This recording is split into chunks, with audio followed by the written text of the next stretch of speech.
In my family, everything had a condition attached.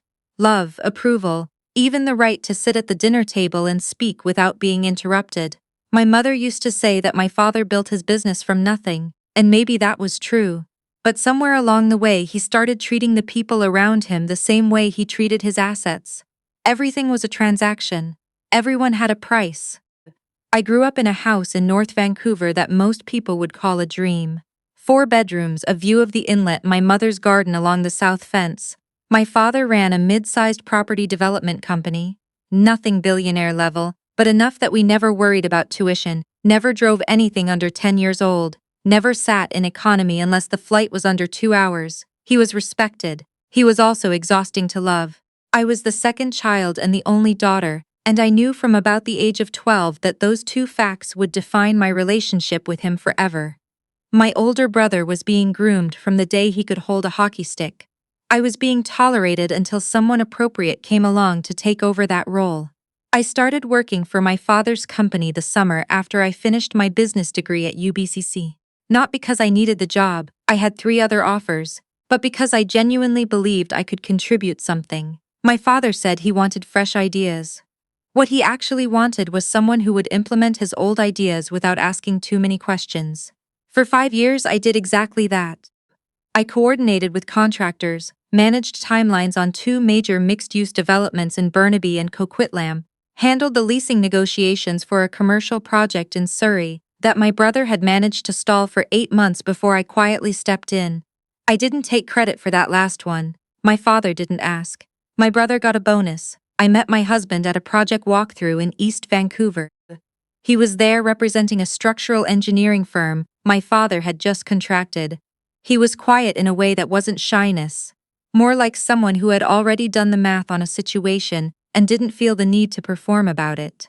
We started talking about load-bearing walls and somehow ended up talking about everything else. My father didn't like him from the first meeting. I think my father could sense that my husband was the kind of person who didn't need his approval, and that particular quality made my father feel invisible in a way he wasn't used to. When we got engaged, my father sat me down in his home office, the one with the framed photos of project sites, and the crystal decanter he never actually drank from, and told me that he thought I was making a mistake. He said my husband didn't have the right foundation. I asked him what he meant. He said, "You know what I mean." I did. My husband's family didn't own anything. His parents were both teachers. His father had immigrated from the Philippines in the 90s and worked for 30 years to get his kids through school.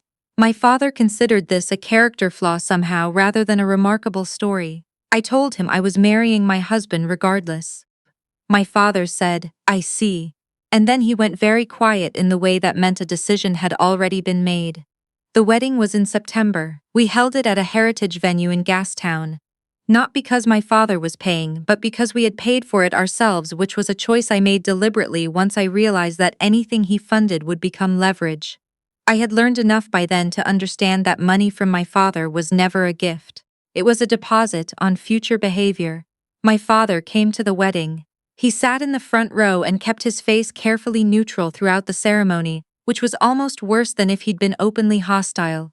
My mother cried. My brother gave a toast that managed to be about himself. My husband held my hand during the whole reception in that easy, undemonstrative way of his that I had come to understand was actually the loudest thing about him. The following Monday, I came into the office and found an email from my father's assistant waiting for me. It was 3 sentences long. It informed me that my position at the company was being eliminated as part of a restructuring. It thanked me for my contributions. It told me to expect a separation package according to provincial employment standards. No conversation, no phone call, 3 sentences from his assistant. I sat at my desk for a long time. I had my own files, my own contractor relationships, my own spreadsheets going back 5 years. The company's 2 most profitable projects of the last 3 years had both run through my hands, and I had been terminated by email, on the Monday after my wedding, by my own father, with the minimum payout required by BC law. I called my husband on my lunch break. He was quiet for a moment and then he said, "Okay. What do you want to do?" I said, "I want to build something he can't touch." He said, "Then let's do that." I need to tell you something about my husband that I didn't fully understand until later. He was not, in fact, what my father had dismissed him as. He was not a structural engineer with a modest salary and an immigrant family background and therefore insufficient. He had spent 8 years quietly building a specialized engineering consultancy that worked with municipal infrastructure projects across BC and Alberta. He had 3 long-term contracts with 2 different provincial governments. He didn't talk about it because he didn't need to. He drove a 12-year-old Subaru. He bought coffee from the Tim Hortons on Main Street, not because he couldn't afford better, but because the guy behind the counter knew his name. My father had made his assessment and stopped looking. That was always his most dangerous habit. In the months after the wedding, I did 3 things. First, I filed my own incorporation.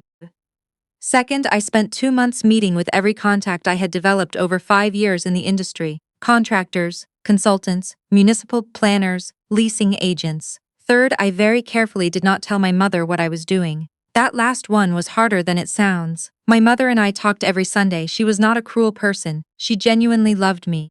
But she had been married to my father for 34 years and had learned, through what I imagine was a long and painful process, that keeping the peace was its own kind of survival. She passed information without realizing she was doing it. Something I mentioned would appear in my father's understanding of my situation a week later, slightly adjusted. I don't think she did it consciously. I think she just loved us both and couldn't hold the idea that being loved by him came with terms. So I kept things separate. Sunday calls stayed warm and general. The company stayed mine. My husband's consultancy had a relationship with a mid-sized real estate investment firm out of Calgary, a company looking to expand their BC portfolio and frustrated with how slowly projects moved through the municipal approval process. They needed someone who knew the local landscape. They needed someone who had relationships with the planning departments in Burnaby, Surrey, and the city of Vancouver. That someone was me. We structured a partnership agreement in the spring. My company handled project coordination and municipal liaison. My husband's firm provided the engineering certification work. The Calgary group provided the capital. I had navigated enough approval processes by then to know exactly where the bottlenecks were and exactly who to call. The first 2 projects moved through preliminary approval 30% faster than industry average. Meanwhile, from what I could observe from a distance, things at my father's company were not going smoothly. My brother had taken on a large mixed-use development in New Westminster that was significantly over budget and 6 months behind schedule. The contractor relationships I had maintained were no longer being maintained. There were rumors. I heard them from people who had worked with us both, that the company was having cash flow difficulty. My mother mentioned on a Sunday call in January that my father seemed stressed. She said it lightly, like a weather report. I said I was sorry to hear that and I meant it. I was not trying to destroy my father. I want to be clear about that. I was trying to build something of my own. The fact that his situation was deteriorating was not my doing. It was the natural consequence of removing the person who had quietly kept things running and replacing her with no one. The call I didn't expect came in March. It was my father. He had not called me directly since before the wedding. He started with pleasantries, which was unusual enough that I walked out of my office and stood in the hallway to take the call, because I needed to think clearly and I found it harder to do that sitting down. He said he had been watching what I was doing. He said he was impressed. He said he thought there was an opportunity for us to work together again. He said he had always known I had potential. That phrase, that specific phrase, I had been waiting my whole life to hear, and I remember feeling absolutely nothing when it finally came. He said my brother was struggling with the New Westminster project and that he thought my experience would be valuable. I asked him what he was proposing. He said he was open to discussing a consulting arrangement. I asked him what the terms would be. He said we could talk about that. I said I was open to a conversation and suggested he have his people send over the project files so I could review what we'd be working with before any meeting. He agreed immediately, which told me the situation was worse than I'd thought. I spent a weekend going through the New Westminster files with my husband. The project had a contractor dispute unresolved since the previous October. There was an outstanding deficiency notice from the city. The financing structure had a covenant breach that the lender had not yet formally called but absolutely would once the next reporting period hit. My brother had, from what I could see, made 3 separate decisions based on optimistic projections and no contingency planning. On Tuesday morning, I called my father. I told him that I had reviewed the files. I told him the situation was serious but not unresolvable. I told him that I was willing to assist, and I outlined what my consulting fees would be. The number was fair. It was exactly what any senior project consultant in Metro Vancouver would charge for this scope of work. It was not punitive. I was not trying to punish him. I was trying to be paid appropriately for work I was actually capable of doing. He was silent for a moment. Then he said, "I thought we could keep this in the family." I said, "We are keeping it in the family. This is what I charge." Another silence. "I'll have to think about it." I said, "Of course, the offer is open until the end of the week, because after that I have other commitments I'll need to prioritize." He called back on Thursday. He agreed to the terms. What happened over the next 4 months was, if I'm honest, the most professionally satisfying period of my life. Not because I enjoyed watching my father's company struggle, but because for the first time I was doing the same work I had always done, being paid what it was worth, and being credited for it in writing. I resolved the contractor dispute by acknowledging the deficiency, negotiating a remediation plan, and getting both parties to agree before the formal notice escalated to a lien.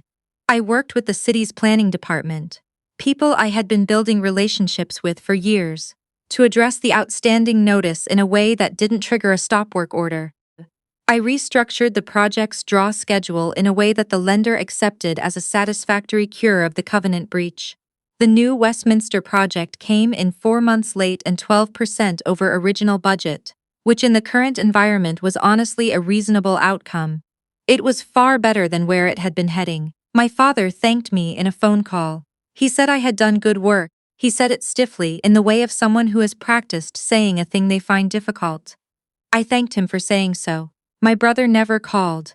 I didn't expect him to. What I had not told my father, what I had not told anyone in my family, was that during those same 4 months my company had signed a second partnership agreement with the Calgary Group, this time for a larger portfolio of 3 projects across the Lower Mainland. The first project, a mid-density residential development in Port Moody, had just received preliminary approval. We were in pre-sales. I also had not mentioned that 2 of the contractor relationships I had repaired during the new Westminster work, the framing contractor and the mechanical subcontractor, had subsequently reached out about working with my company on future projects directly. My father had hired me to save a sinking ship. He had not realized he was also watching me build one of my own on the other side of the dock. The conversation I had not planned for happened at my mother's birthday dinner in May. My parents hosted it at their house. My husband and I drove up the highway from our place in East Van. My brother was there with his wife. It was civil in the way that things are civil when everyone has agreed implicitly not to say the true thing. After dinner, my father asked my husband directly, across the table, wine glass in hand, in that tone he used when he was pretending to be casual, what exactly his company did. I don't know what he expected. Maybe he expected my husband to be vague. Maybe he expected to feel confirmed in some old assessment. My husband told him, clearly, without pride or apology, the way you describe something factual. He named the contracts. He described the scope. He explained the relationship with the municipal infrastructure work. My father was quiet for a moment. Then he said, "I didn't know that." My husband said, "You didn't ask." The table went very still. My brother looked at his plate. My mother looked at her hands. My father set down his wine glass. He said, "No. I suppose I didn't." That was the closest thing to an acknowledgement I ever got from him, and I will admit that it landed differently than I expected. I had spent years imagining a version of that moment that felt like victory. Instead, it felt like something closer to grief. For the years that had passed, for the version of our family we had never quite managed to be. On the drive home, my husband reached over and held my hand on the gear shift. He didn't say anything. He didn't need to. In October, the Port Moody pre-sales closed well above projections. The Calgary Group offered to expand the partnership again. I hired 2 project coordinators. My husband's firm took on its largest municipal contract yet, a stormwater infrastructure assessment for the Metro Vancouver region that would run for 3 years. My father's company is still operating. It's smaller than it was. My brother has, from what I understand, stepped back from the day-to-day. I don't know exactly what that means for the family business, and I've stopped trying to track it. My father and I have lunch occasionally now.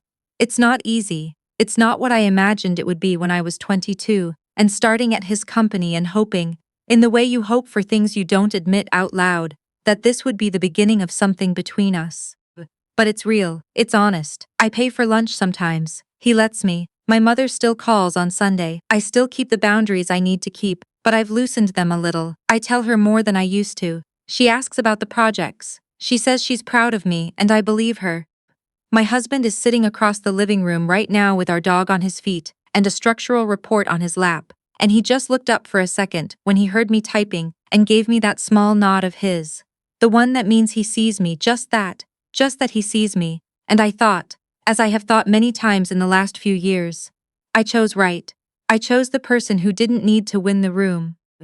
And it turns out that when you build something with that kind of person beside you, quietly and without performance, the thing you build actually holds.